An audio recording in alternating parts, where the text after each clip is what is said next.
तो भाई लोग कैसे हो। आज मैं आप लोग के सामने नागराज की स्टोरी फूंकार का लास्ट भाग लेके आया हूँ। चलिए कहानी स्टार्ट करते हैं। और ऐसी सिर्फ दो नहीं कई पृथ्वियाँ हो सकती है, क्योंकि ऐसे अनगिनत आयाम हो सकते हैं। उनमें से हर एक पृथ्वी पर नागराज या नागरानी से मिलता जुलता एक अपराध विनाशक महानगर से मिलते जुलते शहर में मौजूद होगा। अगर मैं इस बात को मान भी लूँ तो ये कैसे संभव है कि जो आयाम आज तक कभी नहीं मिले वे आज मिल रहे हैं।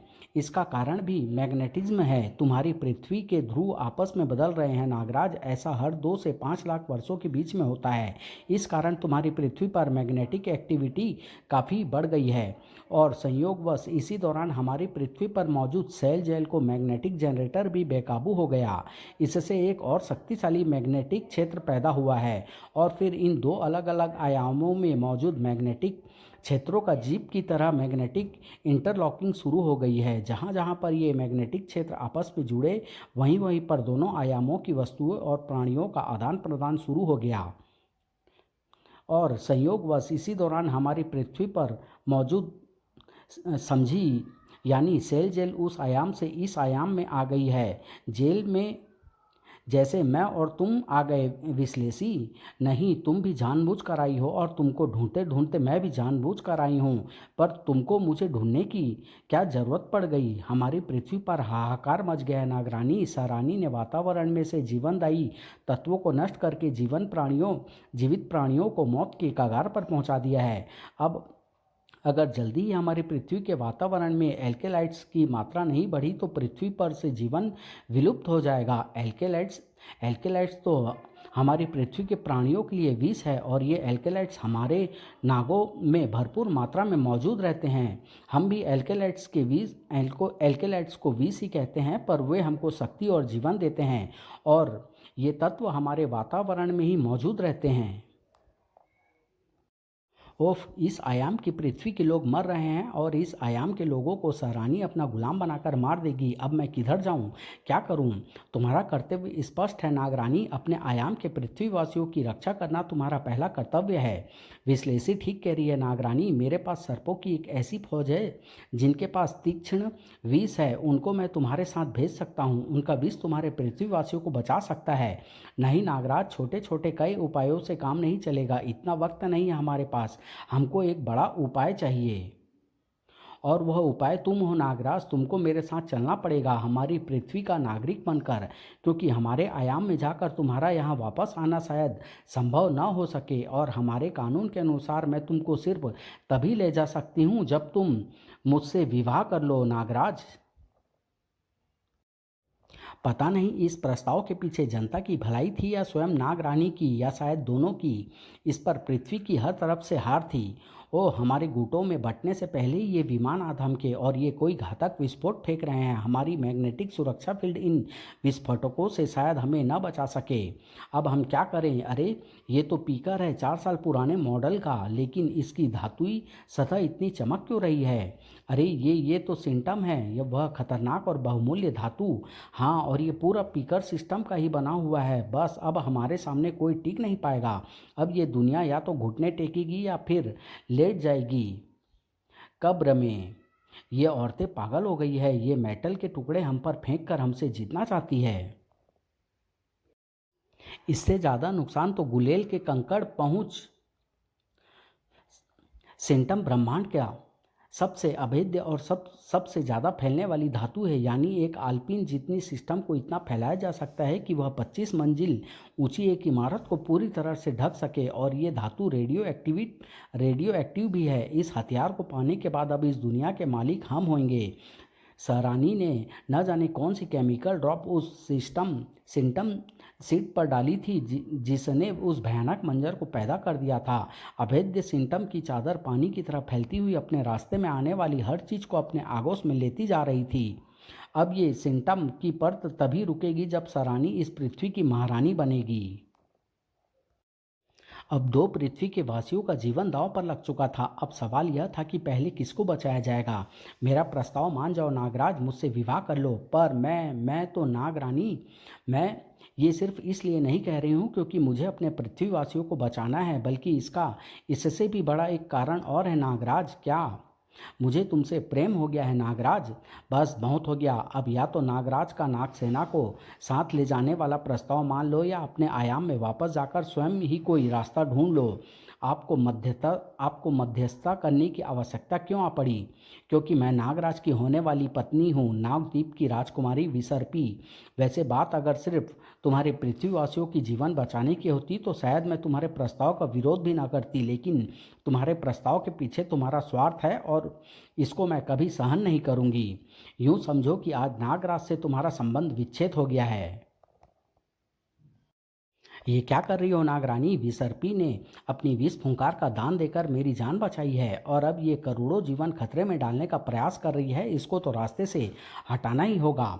मेहमानों पर वार करना हमारी रीत नहीं है, इसलिए मैं अभी तुम पर वार नहीं कर रही थी, पर अब तुम आक्रमणकारी का रूप धारण कर रही हो और आक्रमण का जवाब देना विसर्पी को आता है। विसर्पी, नागरानी रुक जाओ, ये समस्या का हल नहीं है। ओ गॉड, समस्या तो इधर भी खड़ी हो रही है। अब क्या हुआ? सरानी ने अपना दांव खेल दिया है और तुम्हारा महानगर हार रहा है। दांव तो यहाँ पर भी लगा था, नागराज पर, और फैसला मौत से होना था। तू शक्तिशाली जरूर है राजकुमारी विसर्पी, लेकिन मैं नाग रानी हूँ और राजकुमारी रानी से कभी जीत नहीं सकती। नाग वृक्ष, मुझको सरानी को रोकने जाना पड़ेगा विश्लेषी। मेरे पास ये लड़ाई रोकने का वक्त नहीं है। मेरे वापस आने तक तुम इनको समझा बुझाकर शांत करो। मैं कोशिश ज़रूर करूंगी नागराज, पर क्या तुम वापस आ पाओगे? सही सवाल ये होना चाहिए था कि क्या तुम जा पाओगे। कहाँ जा रहे हो नागराज? अब तुम मेरे साथ चलोगे नागराज, चाहे अपनी मर्जी से या मेरी मर्जी से, क्योंकि हमारे विसर्पी तुम ठीक तो हो ना? क्योंकि हमारे पास वक्त बहुत कम है। मेरी चिंता छोड़ो नागराज, मैं नागवृक्ष से बचने का कोई ना कोई रास्ता ढूंढ लूंगी। तुम नागरानी से निपटने का तरीका सोचो। अब इस कैद से तू अदृश्य होकर भी नहीं बच पाएगा। अब तुमको मेरे साथ मेरे आयाम में चलना पड़ेगा। अब हमारा विवाह वहीं पर होगा। विश्लेषी, चलने की तैयारी करो। हम उसी प्रकाश पुंज के रास्ते से वापस जाएंगे जिस रास्ते से मैं आई थी। मैं बेबस हूँ। नागवृक्ष ने मेरे इच्छाधारी रूप के लिए भी बाहर निकलने का स्थान नहीं छोड़ा है। ठीक वैसा ही हो रहा है जैसा कि मैंने सपने में देखा था। मुझे इस सपने को सच में तब्दील नहीं होने देना है। पर इन सांपों की संयुक्त शक्ति मेरी शक्ति से कहीं ज़्यादा है। मैं इस बंधन से कैसे निकलूं? जब नागरानी के एक हाथ की उंगलियां ही इतनी शक्तिशाली है तो ये सर्प वृक्ष तो दरअसल में उंगलियों का ही विस्तार है। और उंगलियों की पकड़ ढीली करने का सबसे अच्छा तरीका यह है कि उनको कुचल दो। ने नागराज के बदन ने कैद के अंदर ही एक कलाबाजी आजमाई और उसका असर तुरंत सामने आ गया। और असर के साथ साथ नागराज भी सामने आ गया। तुम्हारे सर्प वृक्षों को काटने के लिए अब मेरे पास सर्प आरी है। तुमको मेरे साथ तो चलना ही पड़ेगा नागराज, चाहे तुम कितने भी दांव आजमा लो। बालों की मोटी परत ने नागफनी सर्पों को भी घेर लिया है। इनकी धार भी अब बेकार है। एक बार फिर इच्छाधारी शक्ति का सहारा लेना होगा। लेकिन ये क्या? इच्छाधारी कणों में बदलते ही कणों पर से मेरा नियंत्रण समाप्त हो रहा है। शायद ये लगातार बढ़ती हुई मैग्नेटिक एक्टिविटी के कारण हो रहा है। अब मैं ये खतरा मोल नहीं ले सकता। चलो नागराज, ये पेड़ मुझे थोड़ा वक्त दे सकता है। नागराज का शरीर पलक झपकते ही तने के कई चक्कर काट गया और नागरानी के कदम थम गए। अब तुमको ये फंदा खोलना ही पड़ेगा नागरानी, और इतनी देर में मुझे इसको हराने का तरीका भी समझ में आ गया है। अब मुझे नागरानी से बिना रुके लड़ते रहना है। यह तो स्पष्ट है कि मेरे ऐसा करने से यह भी मुझ पर वार करेगी और जितनी देर तक लड़ाई जारी रहेगी उतनी ही तेजी से इसके सांस लेने की गति बढ़ेगी। इसके शरीर में ऑक्सीजन जल्दी जल्दी और ज़्यादा मात्रा में पहुंचेगी और इसकी कमजोरी भी उतनी ही तेजी से बढ़ेगी, क्योंकि ऑक्सीजन इसके शरीर के लिए घातक विष के समान है। नागरानी कमज़ोर हो रही थी। नागराज के उस वार ने नागरानी को कई मीटर दूर फेंक दिया था, लेकिन नागराज जिसको अपनी जीत की निशानी समझ रहा था वह हार की शुरुआत थी। अरे, नागरानी पर धातु की यह परत कैसे चढ़ती जा रही है? सिंटम सिंटम क्या? सिंटम ब्रह्मांड की सबसे अधिक फैलने वाली धातु है जो सिर्फ हमारी पृथ्वी पर पाई जाती है। यह धातु यहाँ पर कैसे आई और वह भी इतनी अधिक मात्रा में, यह जरूर सरानी का काम है। उसने ही सिंटम की चादर को पूरे महानगर पर फैला दिया है। पूरे महानगर पर, यानी पूरा महानगर इस धातुई परत के नीचे दब चुका है। हाँ नागराज, और इस धातु से बचने का कोई तरीका नहीं है। ये परत अभेद है क्योंकि सिंटम हीरे से भी 100 गुना अधिक मजबूत होता है। अब जल्दी ही ये धातु सेल जेल को भी ढक लेगी और हमारा यहाँ से अपने आयाम में वापस जाने का एकमात्र रास्ता बंद हो जाएगा। वैसे भी अगर ये सरानी का ही काम है तो वह भी अपनी टोली के साथ यहाँ आती होगी और नागरानी की मदद के बगैर हम उसके सामने टिक नहीं पाएंगे। आयामों की इस लड़ाई में दोनों आयाम हार चुके हैं नागराज, और सरानी जीत चुकी है। लो, सरानी भी आ गई। अब खेल पूरी तरह खत्म हो गया है। अब ये सेल जेल हमारे नए साम्राज्य का राजमहल बनेगी। पर इस मेटल की परत इन सब पर क्यों नहीं चढ़ रही है? इन सब की पोशाकों पर मैग्नेटिक आई कार्ड लगे हैं। इस वक्त वे सभी शक्तिशाली चुंबकीय क्षेत्र पैदा कर रहे हैं और वह चुंबकीय क्षेत्र इनके शरीर को घेर कर इनको सिंटम की परत से बचा रहा है। अब बताओ नागरानी, कौन है महारानी, नागरानी या सरानी? खत्म कर दो इन दोनों को भी। उसके बाद ये सेल जेल भी सिंटम से ढक जाएगी और फिर सरानी को रोकने के लिए उस आयाम से कोई मदद नहीं आ पाएगी। इस आयाम में रहकर सरानी आज़ाद भी रहेगी और महारानी भी बनेगी। विसर्पी को भी धातुई परत ने ढक लिया है। अब कुछ करना पड़ेगा विश्लेषी, और वह भी जल्दी। पर हम क्या? एक मिनट, सेल जेल का मैग्नेटिक जनरेटर ही इंटरलॉकिंग पैदा कर रहा है। अगर उसको बंद कर दिया जाए तो काम बन सकता है। आइडिया तो अच्छा है। यह काम इतना आसान तो नहीं है नागराज। इस वक्त उसके चारों तरफ ज़बरदस्त चुंबकीय क्षेत्र फैला होगा। उसको पार करके जनरेटर तक पहुंचने में काफ़ी शक्ति और वक्त लगेगा, और उतना वक्त हमारे पास नहीं है। वक्त को मैं रोक कर रखूंगा विश्लेषी, सरानी और उसकी साथियों को मैं रोकूंगा। तब तक तुम सेल जेल के अंदर जाकर जनरेटर बंद करने का रास्ता ढूंढो। पर तुम्हारी नाक शक्तियाँ इस पर बेअसर रहेगी। नाक शक्ति को दूसरी तरह से प्रयोग करने के तरीके भी मेरे पास हैं। ठीक है, फिर मैं चली। विश्लेषी सेल जेल के अंदर जा रही है, वह जरूर कुछ गड़बड़ करेगी। इसके चिथड़े उड़ा दो। नहीं, नागराज ने विश्लेषी को तो अंदर जाने का मौका दे दिया, लेकिन उसने अपना मौका खो दिया था। ये तो अब तड़प तड़प कर मरेगा। जाओ विश्लेषी के पीछे और इसको सिंटम के अंदर फेंक दो। नागरानी के साथ इसकी मूर्ति बहुत जचेगी।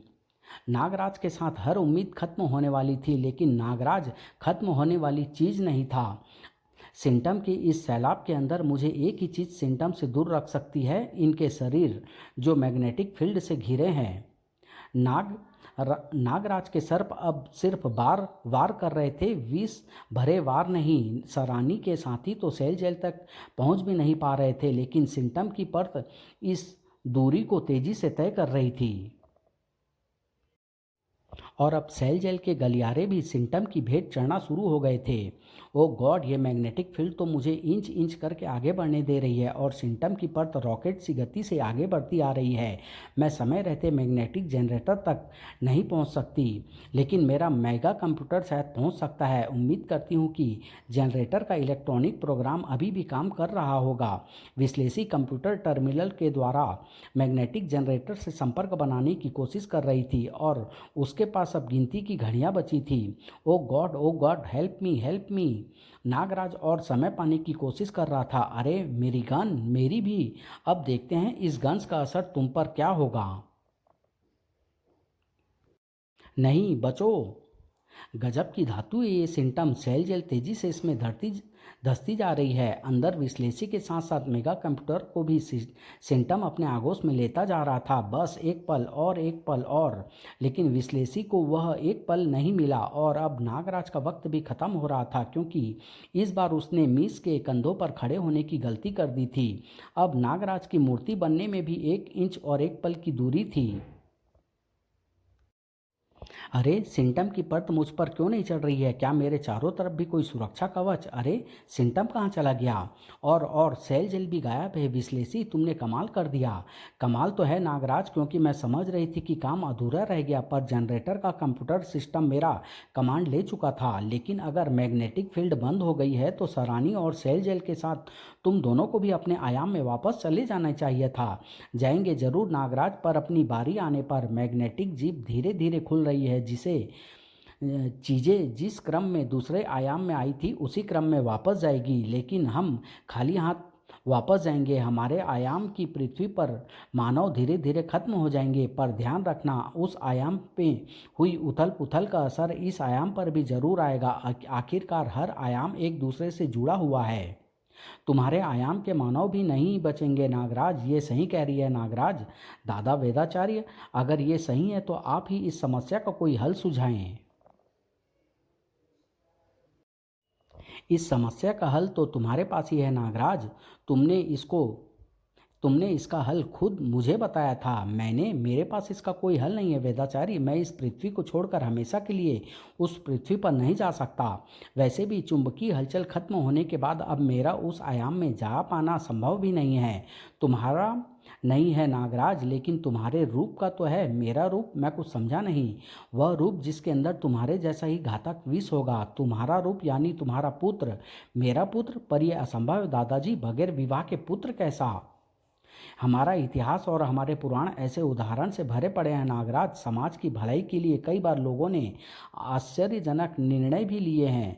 मैं तुमको विवाह की सलाह नहीं दे रहा हूँ नागराज। मैं अपनी तिलिस्म शक्ति से तुम्हारे पुत्र को नागरानी के गर्भ में स्थापित कर सकता हूँ।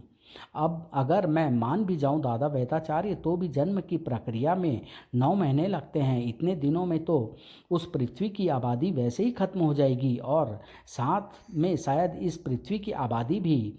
तिलिस्म ऊर्जा 9 महीने की प्रक्रिया को 9 घंटे में भी पूरा कर सकती है नागराज। पर निर्णय तुमको तुरंत लेना पड़ेगा, क्योंकि कुछ ही पलों बाद नागरानी अपने आयाम में वापस चली जाएगी। ये अंतिम मौका है नागराज। यह स्पष्ट है कि मेरे निर्णय पर ही 2 आयामों के अरबों मानवों की जिंदगियां निर्भर कर रही है। इन मैं इतनी जिंदगियों के साथ खिलवाड़ नहीं कर सकता। मैं पुत्रदान के लिए तैयार हूँ दादा वेदाचार्य। ठीक है नागराज, फिर मैं तिलिस्मी प्रक्रिया शुरू करता हूँ। ओह धन्यवाद वेदाचार्य। मुझे यकीन ही नहीं हो रहा है कि मेरे गर्भ में नागराज का पुत्र है, अरबों जीवों का जीवन दाता। जाओ नागरानी, तुम्हारा पुत्र तुम्हारे आयाम में जाकर ही जन्म लेगा और तुम्हारी पृथ्वी का रक्षक बनेगा। मैं भी तुमको कुछ देना चाहती हूँ नागराज। अपना हाथ बढ़ाओ। तुम मुझको क्या देना चाहती हो विसर्पी? ये तो हमारी सगाई की अंगूठी है। हाँ नागराज, तुमसे संबंध विच्छेद का फैसला लेने के बाद मैं इसको अपने पास रखना उचित नहीं समझती। संबंध विच्छेद? ये तुम क्या कह रही हो विसर्पी? ये क्या बोल रही हो दीदी? क्या तुम इसका मतलब समझ रही हो? नागराज ने जो कुछ भी किया है वह मेरे दबाव के कारण किया, और अरबों की जिंदगियां बचाने के लिए किया। इसमें इसका कोई दोष नहीं है।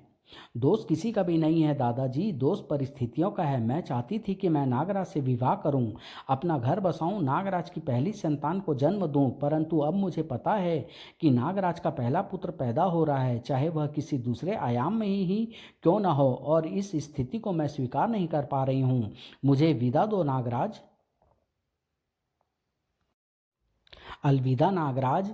और फिर नागद्वीप में सारी चीज़ें धरती पर वापस आ गई दीदी, अपनी अपनी जगह पर। सबसे खुशी की बात तो यह है कि नागद्वीप भी वापस आ गया।